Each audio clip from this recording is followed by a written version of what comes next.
Donc, je vais vous parler du LM723.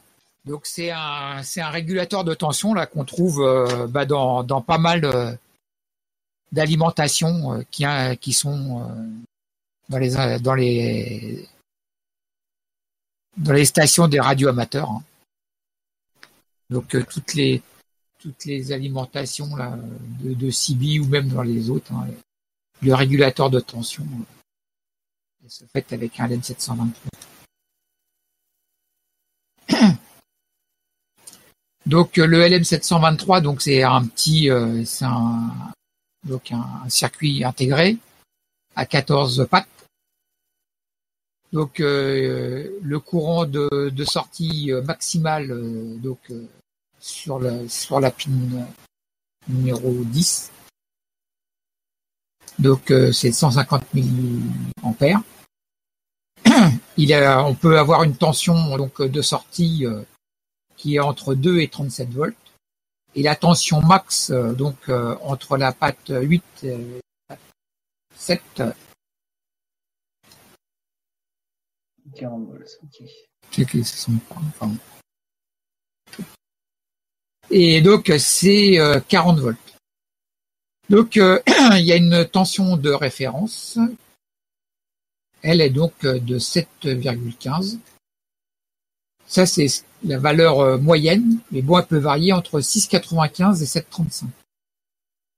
Donc la tension de référence, c'est celle-là qu'on va utiliser et qu'on va revenir rentrer dans l'amplificateur d'erreur pour pouvoir recommander le transistor de sortie qui est là.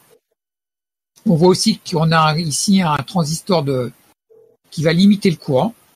Donc on va mesurer, on va voir dans le montage, on va mesurer une différence de potentiel sur une résistance. Et puis quand on va dépasser cette valeur, donc qui est de 0,65 volts, on va venir bloquer le transistor, et donc lui va venir aussi bloquer celui-là. Et donc on n'aura plus rien sur la sortie Vout. Ok. Donc pour avoir cette tension de référence, on voit qu'on a une diode Zener qui est compensée en température. Donc en fait la tension de référence, elle est précise et elle bouge pas. Donc il y a le montage qui est le plus utilisé pour nous, hein, c'est ce montage-là. Donc c'est le montage, je vous montrerai tout à l'heure les datasheets, hein. C'est le montage donc de 7 à 40 volts, hein. Donc on voit la tension de référence là, comme on disait, là on va la rentrer sur la pin de l'entrée non inverseuse de l'ampli up. Après, donc on a la tension d'alimentation ici. Donc là c'est la tension donc du collecteur du transistor qu'on a vu avant. Là, on a la tension de sortie qui va venir commander le premier transistor, hein. Donc bon, là, eux, ils ont mis un 3054. Puis après, généralement, derrière, on a une bardée de transistors 3054, 37, 3072, etc. Donc pour passer le nombre d'ampères suffisant, hein. Je vous rappelle que là, le courant max de sortie, c'est c'est 150 milliampères au maximum. Donc on a la résistance ici, la RSC. Donc on voit que le courant, il va passer à l'intérieur de cette résistance. Donc la résistance, il faudra la calculer. Et dès qu'on aura atteint donc une différence entre les deux de 0,65 volts, et on va venir couper le robinet ici, hein. Et donc du coup il y aura plus de tension qui va sortir, et donc du coup on aura éliminé le court-circuit. Là on voit on a un pont diviseur avec R1, R2, et donc la tension de R2 là, elle doit être égale à la tension de référence, hein, entre 7,15 et 7,30. Alors ça c'est le montage qui est préconisé dans les datasheets, hein. Et vous verrez, si vous regardez les schémas d'alimentation qui sont donnés, c'est très compliqué. Enfin, ceux qui font qui en font, elles sont très compliquées. Et bien souvent, on a du mal à comprendre ce qu'ils ont voulu faire. Alors que simplement, avec 3 résistances, on fait fonctionner ce système et ça marche très bien. Alors, donc les résistances donc R1, R2, soit on les calcule ou soit on peut les reprendre dans le datasheet. Hein, donc, voilà. Par exemple, pour 12 volts, ben voilà, R1 c'est 4,87 et R2 c'est 7,15 pour 15 volts. Donc, et nous, comme on a besoin de 13 volts 8, ben on voit que ben, c'est pas dedans. Ou là, en ce moment, je suis en train de faire une alimentation de 24 volts. Ben, c'est pareil, hein, c'est pas dedans. Et puis en plus, ce qu'on peut voir, ben, c'est que les résistances, c'est pas les valeurs normalisées. Donc si on prenait là, ben, c'est 4,7. Hein. Là, donc c'est 6,8 hein, par exemple. Donc on peut faire un système avec un potentiomètre. Et donc à ce moment-là, on va remplacer R1 et R2 par ces résistances, ce qu'on appelle des résistances talons. Et puis on mettra un petit potentiomètre d'1 kilo au milieu. Et donc on pourra à ce moment-là régler précisément la tension. Alors comme moi j'avais besoin de faire une alimentation de 24 volts, donc j'ai recalculé les deux résistances R1 et R2. Donc on sait que j'ai 24 volts à ma sortie et la tension U2 elle doit être égale à 7 volts 33.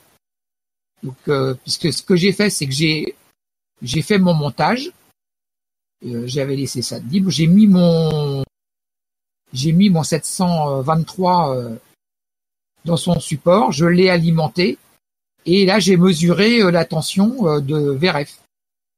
Donc effectivement dans les datasheets il donne un VRF de 7,15 et moi quand je l'ai mesuré le VRF il était de 7,33. Donc il était bien dans les valeurs entre la min et la max qui sont données dans les datasheets. Mais bon, j'ai pris avec la bonne valeur. Donc on sait que là donc on a U c'est égal donc à I qui va traverser là sur R1 plus R2 fois R1 plus R2. Donc j'ai pas le I, hein, donc du coup je vais devoir faire le calcul. Hein. Donc je sais que le I qui va traverser il est comme en O2. Donc U2 ça sera égal à R2 fois I. Donc le I qui est là, hein, donc ça sera I sera égal à U sur R1 sur R2. Et donc V2, ça sera égal à U sur R2 sur R1 sur R2. Donc c'est ce qu'on appelle, hein, c'est la loi d'Émaille. Hein. C'est ce qu'on a vu tout à l'heure dans le petit cours qu'a donné dans les exercices de révision. Donc j'ai remplacé les valeurs que j'avais. Hein. Donc 7,33, 24. Bon, la résistance la résistance de R2, j'ai pris une valeur qui était une valeur la valeur qui était déjà donnée dans le tableau hein, du datasheet et je l'ai ramené à une valeur qui était une valeur normalisée. Donc j'ai pris 6,8. Donc là j'ai donc R2 6,8 et puis donc le X que je connais pas, c'est celle qu'on va calculer. Donc après je fais un produit en croix. Hein. Donc 6,8 égale donc 6,8 plus X fois 0,3. Donc après je fais les additions. Hein. Donc 6,8 est égal à 2,0. Donc là j'ai multiplié 6,8 fois 0,3 et 0,3x. Donc 6,8 moins 2,04 divisé par 0,3, ça me donne le x, donc la résistance. Donc ça fait 4,76 que divise 0,3 et ça me donne 15. 15,9. Donc la valeur la plus approchante, c'est 15. Donc là, on a donc la résistance R1, 15 ohms. Et puis donc, on va calculer tout de suite donc RSC, qui est là. Donc je vous l'ai dit, la RSC, donc c'est donc la chute de tension, c'est U, c'est 0,65 divisé par IU, donc de mon alimentation. Moi, j'ai donc 4 ampères. Donc du coup, RSC, ça sera égal à 0,166. Donc voilà. Donc on a toutes nos valeurs. Donc là ici, on a donc 0,166. Là, on a 15. Et là, donc on a 6,8. Et donc la semaine prochaine, je vous montrerai le résultat.